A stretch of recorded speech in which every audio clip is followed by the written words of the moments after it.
Tonu tiyada emme gemini. Tiyada mı burası? Günde celli gibi, cellik muhtarlığında. Cellik muhtar bu. Cellik ama mırabak illa bir duruyor. Ne mektep tıbrat. Biz ita adam yok. Ekordun deytem ameli çarş birbirimizi biraz. Yuma niye kelim? Ben kabal güled, kabal biraz.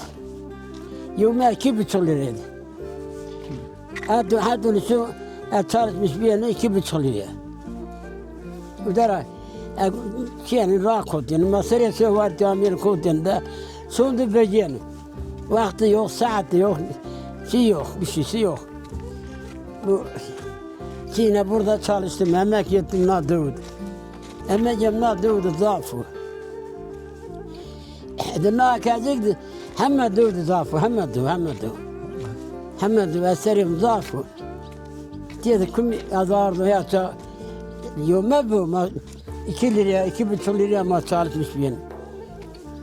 Diye eminim, eserim benim.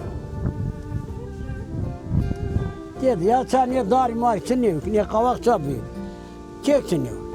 Rus motorun adam yani. Motorumla Rus'u büyümeye yakardı. Belki traktör aldık. Ondan sonra onunla çalıştık. Çalıştık bayağı çalıştık. Azardım illa bir niye doğruya vurazı. Müzitap adamın vurazdı. Ama da diye dezimiz bunu vurazdı. Bir duvar yaptım. Duvar teniniyor ki mütezafen çalışmış bu. Diye de hem çalışmış bizim adı diye niye bine vetiye diye ki diye mi vurazdı. Diye bir kohoni. Ta ne zamanda beri mi vurazdı. Taparanlık bine aceri vurazdı.